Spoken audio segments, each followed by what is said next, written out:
Have you been there? No, sir. So objection sustained.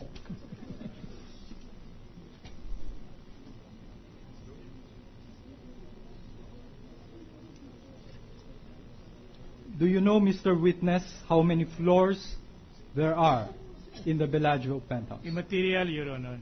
Unless we are shown the materiality, Your Honor. Your Honor, let the question be answered, and let's see whether it is relevant or material to the succeeding Submitted, Your Honor. 38 floors. And this particular subject property, Unit 38-B, where is this located? Which floor? On the 38th floor.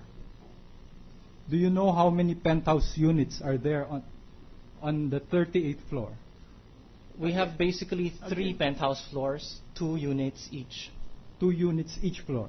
Yes. Thank you. Do you know if Bellagio 1 is still under construction or is it already completed? Again, Your Honor, the witness now is being made to testify on personal knowledge, and there is no basis. If he knows. Go ahead. This was completed already. When was it completed, if you know? Sometime between the end of 2008, early 2009. Will you kindly maybe ask that the witness speak louder, Your Honor? Yeah, we please, had a hard time please. I'm also having a hard time deciphering his statement, Your Honor. Kindly articulate your vowels and your consonants.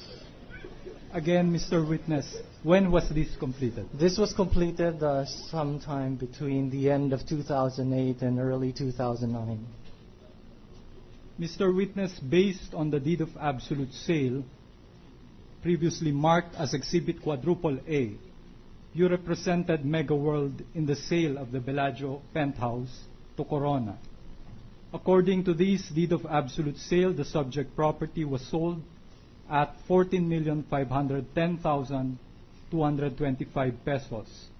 Is this a regular price or a discounted price? No basis, Your Honor. Your Honor, I'm precisely asking the witness. You reform it first. Yes, Your Honor. Whether they are giving discounts or fixed price. Mr. Witness, at the time that the Coronas bought the penthouse, in late 2008, what was the regular selling price for a penthouse unit per square meter? Well, I thought Your Honor, please, with the kind indulgence of the Honorable Court, I thought the witness being made to testify solely on the basis of the documents that he had produced in connection with the transaction. He is asking whether there is a discount given. Yes, Your Honor. But this is now a question which elicits an answer based on the personal knowledge of the witness, and there is no predicate yet. Wait a minute. My understanding is that this witness was presented as a finance officer of the corporation, right, and in charge of sales, contracts dealing with the sale of units. So therefore, that being the case, he must know the prices at which the units are being sold. He may answer. Mr. Witness. If I may clarify a certain matter, sir. I'd have to explain that for that matter, pricing is really under our marketing department, and they would be the one that would be more familiar for that matter. Mm-hmm. However, prior to this, since I have been subpoenaed, I have had made some inquiries, and based on what I was told, for a long payment term, which normally reaches up to around 4 years, you're talking of an estimated average price of around 78,000. Wait a minute. You're now saying that you are basing your knowledge on the information of another. Yes. That is right, Your Honor. So this is hearsay. Sustained objection. Your Honor, please, the witness is the one who represented Mega World. Yes, but he is testifying, giving a hearsay evidence here, and that's prohibited. Your Honor, we will invoke the independently relevant rule. So, at the very least, Your Honor, We Explain. Yes, Your Honor. It is independently relevant to know what was the information given to this witness with respect to the regular selling price of this particular property. Qualify then the witness so that he will be competent to testify. Yes, Your Honor. Please, with the kind indulgence of the Honorable Court.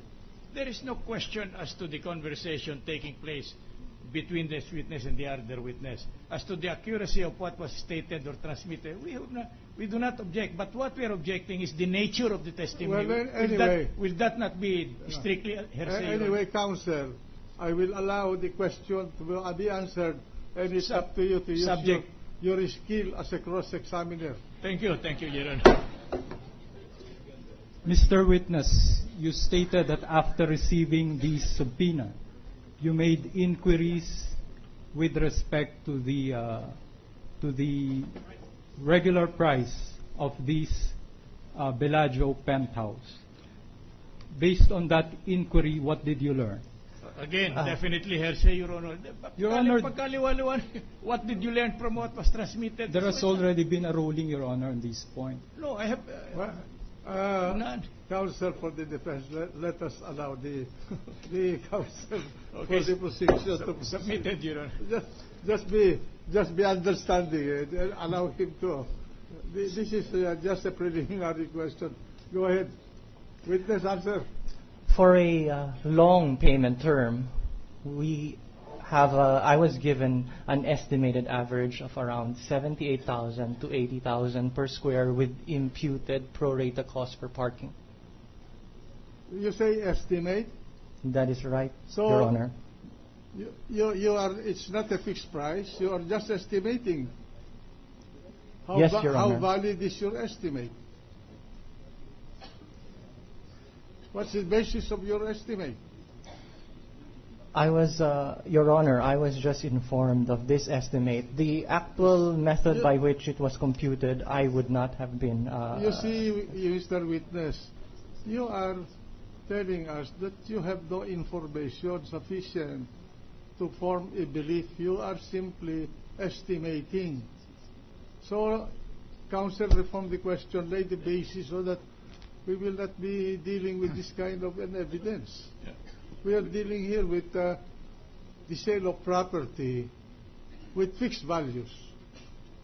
With the kind indulgence of the Honorable Court, therefore, I now exercise my right to reservation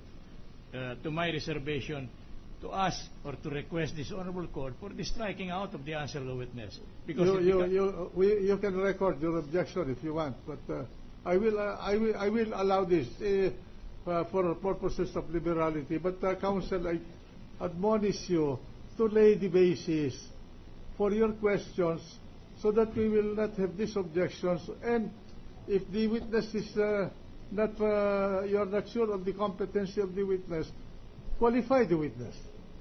Yes, Your Honor. So ordered. Mr. Witness, you stated that among your functions was the execution of deed of absolute sale.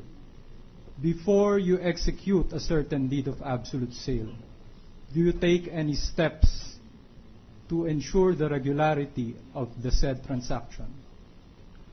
We would normally have a financial review done.